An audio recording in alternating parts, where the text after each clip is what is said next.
So ये फक्त हैकरसाठी है। अबे तू क्या हैक किया अबे? 4 दिन में मेरा अकाउंट मेरे को वापस मिल गया। तू वापस हैकिंग सीख के आ। Your recover email I D has been change, your number has been change. म्हणजे त्याने माझा जो रिकवर ईमेल आय डी असतो, जो आपण एक सेकंडरी ईमेल आय डी टाकतो, तो त्याने बदलला हॅकरने। एक आपला मोबाईल नंबर आपण देतो, तो मोबाईल नंबर त्याने बदलला, प्लस त्याने स्वतःचा टाकला, स्वतःचा रिकव्हरी ईमेल आय डी टाकला, त्यानंतर स्वतःचं नाव त्याने माझ्या त्या अकाउंटला टाकलं आणि एक पास की असते, जसं आपल्याला आपलं फेस व्हेरीफाय होतो किंवा एक पेनड्राईव्हमध्ये ते लोक ते घेतात, तशी ती एक पास की जी असते ती पास की त्याने लावली। म्हणजे मला काहीच सोर्स राहिला नाही की हे अकाउंट पुन्हा मी ॲक्सेस करीन। सो मी त्या दिवशी रात्री मला असं वाटलं की हे होणं शक्य नाही, आणि लकीली माझं हा अकाउंट माझ्या बँकला लिंक नव्हता, म्हणून माझं फायनान्शियल लॉस काहीच झालं नाही यामध्ये। So I am back, and first of all I would like to thank YouTube and YouTube support team. Because of them, I can gain my channel back.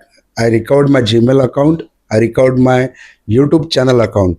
So thank you YouTube once again, and it means a lot. I really appreciate this. Thanks a lot. So नमस्कार मित्रांनो, मी प्रसाद विनायक राजेश शिर्के तुमच्या सगळ्यांचं पुन्हा एकदा स्वागत करतो आपल्या YouTube चॅनलवर, ज्याचं नाव आहे कनेक्ट विथ प्रसाद।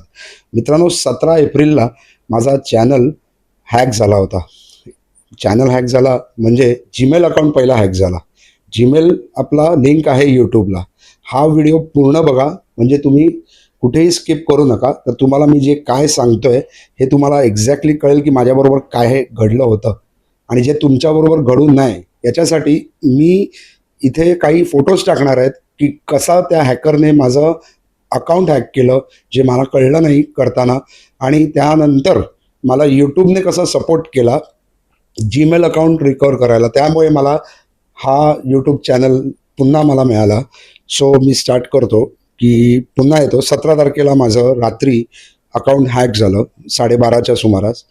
त्यानंतर मला आधी काही कळलं नाही, मला असं एक नोटिफिकेशन आलं, जसं आपलं 2 स्टेप व्हेरिफिकेशन असतं, जसं आपण गुगल अकाउंट जेव्हा ओपन करतो, जसं पासवर्ड टाकतो, तर आता गुगलने तसं काय केलं आहे की तुम्हीच आहात का जे साइन इन करणारे। जेव्हा लॉग इन करतो आपण त्याला साइन इन म्हणतो, तेव्हा तुम्हीच अकाउंट ॲक्सेस करतायत का, त्याच्यासाठी 2 स्टेप व्हेरिफिकेशन असतं। तर ते 2 स्टेप व्हेरिफिकेशनचं ना माझ्या या आयफोनमध्ये प्लस माझ्या अँड्रॉइड डिव्हाइसमध्ये असं 2 ठिकाणी माझं ते लिंक होतं, तर मला दोन्ही ठिकाणी ते पॉपअप यायचं। तर त्या दिवशी पण मी एक ब्लॉग एडिट करत असताना मी जेव्हा इकडनं ॲक्सेस करतो, जीमेल अकाउंट ॲक्सेस करतो आयफोनमधून अँड्रॉइडमधून, तर मला तो मेसेज येत असतो। सो मला जसा तो मेसेज आला पॉपअपचा की are you accessing so and so account, म्हणजे माझं जे ईमेल आय डी आहे ते मी सांगत नाही, ते तुम्ही ॲक्सेस करतायत का, तर ते काय येतं yes or no, yes it was you or it no म्हणून असं 2 ऑप्शन खालती असतात। तर मी येसवर क्लिक केलं, येसवर क्लिक केलं। ही रात्री 12:30ची वेळ होती, मी जरासा झोपेत होतो। येसवर क्लिक केलं, त्यानंतर 10 मिनिटामध्ये मला धडाधड मेसेज यायला स्टार्ट झाले। तुम्हाला हे जे आता मी फोटोज टाकतोय, your recover email I D has been change, your number has been change. म्हणजे त्याने माझा जो रिकवर ईमेल आय डी असतो, जो आपण एक सेकंडरी ईमेल आय डी टाकतो, तो त्याने बदलला हॅकरने। एक आपला मोबाईल नंबर आपण देतो, तो मोबाईल नंबर त्याने बदलला, प्लस त्याने स्वतःचा टाकला, स्वतःचा रिकव्हरी ईमेल आय डी टाकला, त्यानंतर स्वतःचं नाव त्याने माझ्या त्या अकाउंटला टाकलं, आणि एक पास की असते, जसं आपल्याला आपलं फेस व्हेरीफाय होतो किंवा एक पेनड्राईव्हमध्ये ते लोक ते घेतात, तशी ती एक पास की जी असते ती पास की त्याने लावली। म्हणजे मला काहीच सोर्स राहिला नाही की हे अकाउंट पुन्हा मी ॲक्सेस करीन। सो मी त्या दिवशी रात्री मला असं वाटलं की हे होणं शक्य नाही, आणि लकीली माझं हा अकाउंट माझ्या बँकला लिंक नव्हता, म्हणून माझं फायनान्शियल लॉस काहीच झालं नाही यामध्ये। सो ये फक्त हैकरसाठी है। अबे तू क्या हैक किया अबे? 4 दिन में मेरा अकाउंट मेरे को वापस मिल गया। तू वापस हैकिंग सीख के आ और दोबारा कोशिश कर। हे फक्त हे त्याच्यासाठी होतं, कारण की हे सगळं यूट्यूबमुळे सक्सेस झालं। यूट्यूब आणि मी सांगेन आणि की काही जण माझे फ्रेंड सर्कलमध्ये होते ज्यांची मी नावं घेऊ इच्छितो, कारण की त्यांनी मला सपोर्ट केला. खरं मी स्टार्ट करतो अल्फाबेटिकली. अथर्व सावंत, त्याने तो पर्सनली आला, मला भेटला. त्याने मला व्हॉट्सअपवर एक मेसेज पाठवला की तू यूट्यूबला कसं कॉन्टॅक्ट करू शकतो. प्लस अनिकेत पारकर आहे, त्यानेसुद्धा मला व्हॉट्सअपवर सांगितलं की काय काळजी करू नको, तुला तुझं अकाउंट पुन्हा मिळेल. अनिकेतचा जो मामा आहे, जो मी मगाशी तो व्हिडिओ टाकला होता ॲस्ट्रॉलॉजर विनय विडेचा, सो त्या मामानं पण मी फोन करून सांगितलं असं असं घडलं. आणि मग जसं आपण ते प्रश्नपत्रिका त्या ॲस्ट्रॉलॉजीच्या व्हिडिओमध्ये पाहिलं, त्यावेळेला त्याने पटकन बघितलं आणि मला सांगितलं की तुला तुझा चॅनल पुन्हा मिळेल. आता ह्यावर मला त्यावेळेस विश्वास नव्हता, बट मी म्हणालो की एनिवेज त्यावेळेस आपलं दुहेरी मन असतं, काय एकदम आपण टेन्शनमध्ये असतो. मी तर होप सोडून दिलेले. तर मला असं झालं की आपण सगळीकडे आपण प्रयत्न करूया. त्यानंतर निलेश कांडळगावकर म्हणजे आमच्याच बिल्डिंगमध्ये राहतो, सिद्धार्थ मुजुमदार आहे, हे दोघंही IT मध्ये आहेत.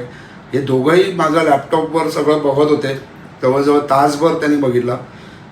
सिद्धार्थने पण बघितलं, निलेशने पण बघितलं. सो त्यांनाही ते ॲक्सेस करता आलं नाही IT डिपार्टमेंटमधले असून.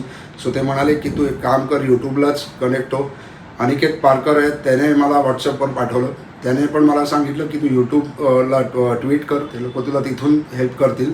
सो या सगळ्यांचं मला जो रिस्पॉन्स आला आणि त्याने त्वरित मला सांगितलं की तुझ्याकडे आत्ताच वेळ आहे, लगेच तू हे स्टार्ट कर. म्हणजे फॉर एक्झाम्पल तुमचं जर कसं कधी असं हॅक झालं तर पहिलं तुम्हाला काय स्टेप्स घ्यायचे आहेत हे आपल्याला त्यावेळेस कळत नसतात. पण असे काही लोक होते, जी मित्रमंडळी होती आणि त्याने मला मदत केली. So thank you so much everyone. आणि जे माझे वेल विशर्स आहेत, जे शुभचिंतक आहेत, त्यांनी पण मला एक सहानुभूती म्हणून त्यांनी पण मला सांगितलं की डोंट वरी, तुला चॅनल परत मिळेल. आणि खास करून मी अपर्णा चित्रेचं पण नाव घेतो, कारण की तिने मला तिच्या फ्रेंडचा नंबर दिला जो एथिकल हॅकिंग करतो. So thanks a lot Aparna Chitre तुला पण, कारण की तू पण मला अशा वेळेस मदत केली, कारण की तेव्हा सगळेच आपले डोर्स बंद होते आणि त्यामुळे मला हा चॅनल माझा पुन्हा मिळाला. So thank you all. आणि माझ्या सबस्क्रायबर्सनासुद्धा, माझे वेल विशर जे आहेत त्यांनासुद्धा थँक्स अ लॉट पुन्हा. आणि आता कसं झालं हे तुम्हाला मी परत त्या ट्रॅकवर आणतो. यूट्यूब आणि माझं मग कॉन्टॅक्ट झाला. यूट्यूब पहिलं आधी मला रिस्पॉन्स देत नव्हते. मग एक दिवस आड परत मी त्यांना ट्विट केलं. मग तेव्हा त्यांचा रिप्लाय आला, मला प्रायव्हेट मेसेज आला. मग त्या प्रायव्हेट मेसेजवर त्याने मला सांगितलं की तुझा जीमेल ID काय. मग तो जीमेल ID मी त्यांना सांगितलं, जो मी पुन्हा नवीन क्रिएट केला. मग त्या जीमेल IDवर ते माझ्याशी बोलत होते. मग त्यांनी माझा त्यावर जुना ईमेल ID जो हॅक झाला आहे तो घेतला. मग त्या जुन्या ईमेल IDवर त्यांना मी जो पाठवला, मग त्यांना मी माझा IP ॲड्रेस दिला. मग त्याला मी माझं डिव्हायसेस काय काय वापरतो ते सांगितले, कुठल्या डिव्हायसेसवर हे सगळं मी लॉग इन केलं होतं हे मी त्यांना सगळं सांगितलं. फॉर एक्झाम्पल माझा आयफोन आहे, जसं माझा अँड्रॉईड फोन आहे, माझा टॅब आहे, मी गुगल TVला माझं तो अकाउंट लिंक होतं. मग हे मी त्यांना सगळं सांगितलं. आणि यूट्यूब आणि हा माझा खूप जुना ईमेल ID होता, जेव्हा शाळेत असताना आपण जसे बनवतो तसा होता. त्याच्यावरच मी हे यूट्यूब चॅनल सुरू केलं.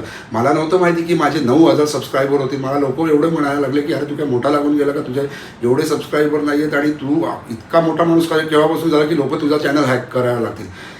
आता मला त्यांना हे सांगायचं की हे मला न सांगता त्या हॅकरला सांगा की त्याने माझा अकाउंट का हॅक केलं, कारण की माझ्याकडे काहीच नव्हतं गमवायला. बट एनिवेज 9,000 सबस्क्रायबर ही पण एक मोठी फिगर आहे माझ्यासाठी, कारण की हा ग्रो होणारा चॅनल आहे. आणि मला असं नंतर कळलं की हे लोक चॅनल ह्याच्यासाठी हॅक करतात की पुढे जाऊन त्यांना बिटकॉईनसाठी त्याचं प्रमोशन करायला किंवा अजून काही वल्गर ॲक्टिव्हिटीज अपलोड करायला किंवा जे यूट्यूब कम्युनिटीच्या गाईडलाईन्सच्या अगेन्स्ट आहेत हे अपलोड करायला ते असा जो ग्रो होणारा चॅनल आहे तो ते लोक घेतात, जो ऑलरेडी एस्टॅब्लिश झालेला चॅनल आहे असा ते लोक बघत असतात.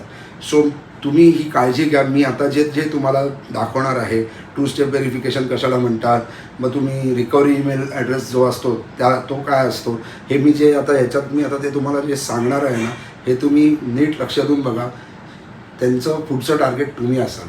सो ते नसू दे म्हणून तुम्ही हा व्हिडिओ पूर्ण बघा आणि अलर्ट राहा. ह्या हॅकर्स लोकांना, असे लोक असतात की ते लोक त्यांना काही लोकांना नुसतंच मजा म्हणून करतात की मी आता हॅकिंगचा कोर्स केला आहे, सो मला कोणाचं करायचं आहे, चला मी हे अननोन जे ईमेल आय डीज आहे ना, आपण ते म्हणतात ना फिशिंग करतो, तसं ते फिशिंग करत असतात.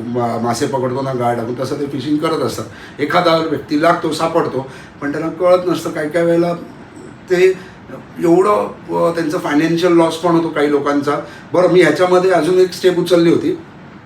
जसं मला लोकांनी सांगितलं की तू पटकन जा.